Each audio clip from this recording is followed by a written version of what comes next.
Welcome to Keeping Score. I'm Rick Horrow. Each week we bring you insights from the playmakers, deal makers, and rule makers in the world of sports. I'll give you my take on some of the items of the week using my 30 years of experience doing deals for teams, leagues, and players in the $750 billion business of sports. Plus, we'll talk with a central figure in the sports world. The views expressed in this podcast are my own and do not represent the views of Reuters. Let's get started. The Super Bowl returns to Los Angeles. The NFL giving its championship game to the metro area in 2021. It last hosted the event in 1993. The decision follows the Rams' move back to LA for the 2016 season. By 2019, the team is expected to begin playing in a new $2.6 billion, 80,000-seat glass-roof stadium in Inglewood, where the Super Bowl will take place. The game could be an audition for something even bigger. Los Angeles is bidding to host the 2024 Summer Olympics. Concussion issues that have become a major problem for the NFL now heading to college football. Several former college football players have officially filed class action lawsuits, quote, claiming negligence over their handling of head injuries, according to the New York Times. Among institutions targeted by the players, Penn State, the SEC, and Pac-12. Student athletes filing the lawsuits played during the decades in which the NCAA did not require its members to undergo concussion protocols. That was changed in 2010. A Temple University law professor close to the issue said that he was, quote, skeptical of the litigations moving forward because proving negligence against the NFL was easier than it may prove to be against colleges. And virtual reality companies partnering with sports teams. Jaunt has worked with the San Francisco Giants to produce a series of virtual reality videos giving fans up-close virtual access to their favorite players, according to Fast Company. Now, it's considering videos that could include lying on the ground between 2014 World Series MVP pitcher Madison Bumgarner and catcher Buster Posey as Bumgarner throws a pitch, or, quote, standing directly behind a Giants hitter in a batting cage. Now, college and NBA basketball champion Shane Battier on the importance of teamwork. Shane Battier, 2001 Duke national champion, back-to-back Heat. How do you want to be known, a Dookie or a Miami Heat guy? I'd like to be known as just a guy who helped his team win a few rings. That is very political. That's good enough for me. That is appropriate and very political. But here's what somebody said about you. You were the no-stats all-star. I don't quite know what that means, but I guess it's teamwork, and I guess it's being successful everywhere you've been. Is that a persona that you kind of emulate? I'm very proud. I'm very proud of my career. Yeah. I'm very proud of my ability to impact my teams and make them better. It was never about stats for me. Yeah. I played for some fantastic coaches and started with my dad in Birmingham Little League, and he always told me, look, if your team is successful, you'll be recognized. And so for me, it's about what can I do to help my team? Yeah. What can I do to win this game? And when you start an NBA career, obviously you're very positive about your own abilities, but do somebody in your position project a 13-year NBA career and plan it around it financially? Or you say, just get through the first year? You're just trying to survive. Yeah. I was blessed to have a 13-year career. My only goal when I came into the NBA was to play 10 years and to walk away before they kicked me out. Yeah. You did both. And I did both. Yeah. 13 years, and I walked away healthy before they showed me to the door. So really, really blessed. But it really is year to year. It's about survival and staying in as long as you can. Well, year to year, 6 in Memphis? I had 5 years in Memphis. 5 Memphis, 3 Houston, Yep. and those memorable back-to-backs with the Heat. Yes. So you basically, and when you got to Memphis, they had just moved from Vancouver, Yeah. so you were kind of the face of mobility in the face of transition and stability of mobility. Well, you have to understand, when I left Duke, I was the all-time winningest college basketball player of all time. Yeah. Ever. All right? I go to the Memphis Grizzlies, who at the time had just moved from Vancouver. They had the lowest winning percentage of the 4 North American sports, all time. Yeah. So literally, I went from the best to the worst. How do you deal with that? It took a lot of patience. I lost more games by Thanksgiving than I did in 4 years at Duke. But I was lucky to have a small group of young guys who wanted to do something and change it around. And when Hubie Brown came in my second year, he said, we're changing this culture. We're going to be a winner. And it took time, it took effort, it took a lot of beers to get through the pain. But we made the playoffs my third year there and made the playoffs 3 straight years, which is unheard of for the worst team of all time. When you accept the fact that NBA players are ambassadors and CEOs of their own corporations effectively, how do you build your brand to transcend the fact that you went from an all-time winner to an all-time loser and yet make people focus on Shane Battier, the basketball player? Yeah, well, you have to have a core philosophy. Yeah. And yours is? Work. Yeah. Mine was work. Yeah. Mine was always work. It wasn't a problem that I couldn't solve through work, through dedication, through focus. I wasn't the most athletic guy, I wasn't the strongest guy, but you could shoot, though. I could shoot, and no one was going to outwork me or outthink me. Yeah. And that's what allowed me to help elevate that team. Working and thinking, 70-some-odd% of NBA players over the last few years had gone bankrupt, certainly had financial trouble. Yeah. How do you deal with that? Clearly yourself, but also as a representative of that industry. Well, who's responsible? You have to understand sort of the path of an athlete. Yeah. When you're identified at a young age that, you know what, you might have potential to be a professional player. You're sort of the modern day warrior class. So what happens? You start building walls around yourself, not allowing anyone to see physical weakness, emotional weakness, psychological weakness, financial weakness. So all of a sudden you're at the highest level. Most pro athletes are incapable of saying help me, and would rather go down with the ship, be it lose money or lose their families or lose themselves emotionally or psychologically, than ask for help. Yeah. And I think that all starts at a very early age. Duke, you majored in comparative religions. Was that comparing Coach K to Dean Smith?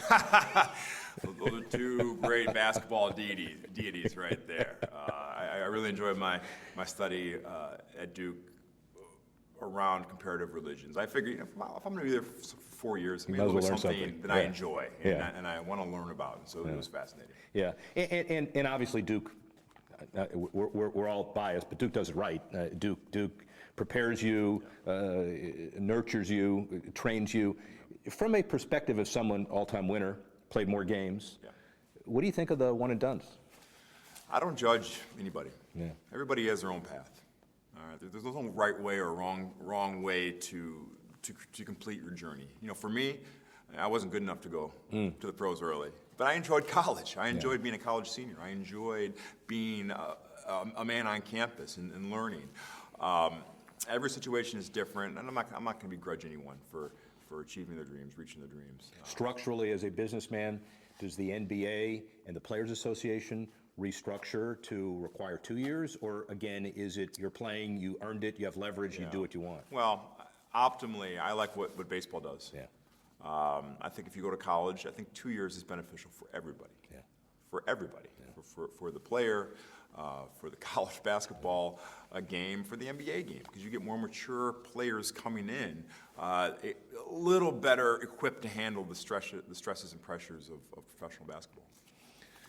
Back-to-back, interesting, 2011, we all know what you did in Miami and how it was perceived. Great team, more than anything else as well. What was it like playing with LeBron and also advancing the team philosophy? Yeah, it was dynamic. It was never a dull moment. Yeah. You know, whether it was, we got into a hotel at 4 a.m. and people were waiting to see LeBron and D Wade, but thought it was for you. You think it was for you? No. There were some grandmas there to see me. But, you know, it was such an amazing team atmosphere. There was a true love and a true care for each other. And you know, you have to have talent to win big, but talent alone doesn't win you big. You have to have culture, you have to have love, you have to have caring, and a shared responsibility and sacrifice. And that's what was special about those Miami Heat teams. Conscious business brand-building effort to have tent poles of a Duke championship and 2 back-to-backs and sustain your brand in the middle. Well, I never looked at it that way. Okay. Again, it's about work. Yeah. It's about creating trust, creating competency, being valuable to those in my circle. And I knew if I did that and did that consistently enough, the purity of that journey would elevate my teams, and I was lucky to do that at the highest level. Yeah. Tell me about the Battier Take Charge Foundation. Yeah, well, I live by a very simple motto: do well, do good. I've had a lot of blessings in my life. I've done extremely well in my basketball life and off-the-court life, but it's hollow if I can't help others. And so I feel very strongly about the power of education, and it's my duty, my responsibility, to be able to unlock others' potentials through higher education. So that's the cause that I'm passionate about, helping people reach their dreams through education. Rumor has it you were pegged to succeed Carl Levin, the Michigan senator, after his 2013 retirement. And whether you were called or not is not relevant to this question. Why not politics? I have a few things on my bucket list before I even consider that. I climbed Machu Picchu earlier this year. I want to Politics is harder. Much harder. I want to become like a 5 or 6 handicap golfer. Much harder. And I want to be a dad, most importantly. I want to coach my kids. And so when all that's done, who knows where I'll end up. Well, certainly the mountain climbing and the golfing, that's relatively easy compared to dealing with the discourse that people notice with politics. I'm not going to ask about Trump or any of that, but it's just as someone who's a student of that game, how do you feel about the political discourse that's going on in America? It's no different than a sports team, a dysfunctional sports team. We need to get back to being able to work together and create a synergy and have a purity and a reminder of what's really important, and that's our country. And we get caught up in personal dogma often. We lose sight of what's really important. And government exists to help the people, to help govern the country in the most efficient way possible. And that's what I would like to see a return to. How did March Madness and your success propel you to be a better person, athlete? There's one thing that America loves. It's a one-and-done situation. They love the pressure. Yeah. When all the marbles are on the table, you better produce or you're going home. And the pressure of March, nothing like it. Nothing like it. Knowing that if I had a bad game, we might be watching the rest of the tournament at home. So once I got to the NBA, I said, look, I've played in games that have much higher stakes than Tuesday night in Milwaukee. Interesting. And an interesting dynamic. And comparing the pros to the college, one business question relative to compensation, stipend, all of that. And we understand the issues of scholarships. Yeah. Should athletes be paid in the conventional sense? I think there should be increased compensation. The money is really funny. What I would love, what I propose, if we're really about education, let's offer our athletes the chance to achieve any graduate degree, master's, business, doctorate degree, if they play a varsity sport. Then all of a sudden, the kids are getting rewarded for their service to the school, and that's the most meaningful way to help these kids. Wish you could implement the plan. Do we see it closer now to reality as far as the Power 5 conferences leveraging the rest of them to get something like that done? We're inching. We're inching. I think the awareness of the general population of the money that the NCAA makes is really mind-boggling. And so there's more of a fervor to, hey, we don't know what we need to do, but we need to do something to make this more equitable. Emil Jefferson, medical redshirt. This kid Giles looks like a great recruit. Plumlee's gone, but you got a great freshman team. Grayson Allen looks great. Yeah. This year, we're probably not going to run it before the Final Four. So let's forget about this year. Long term looks pretty good, though, right? Well, look, you have Coach K. You always have a shot.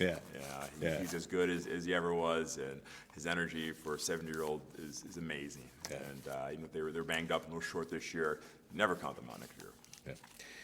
Yet to give back one, the 2001 Duke championship or both Heat championships? Oh, I can't answer that, right? Well, go ahead. You know what? Championships are like the kids. All right? You don't love one more than the other. You love them differently. Yeah, very good. On that note, man, I really appreciate it. All right. Thank you very much. Awesome. Thanks for listening to this edition of Keeping Score. I'm Rick Horrow. The producer of the show, Alex Cohen. Associate producer, Bethel Habte. Assistance provided by Tanner Simpkins and Carlos Waddick. And the executive editor of Reuters Digital, Dan Colarusso.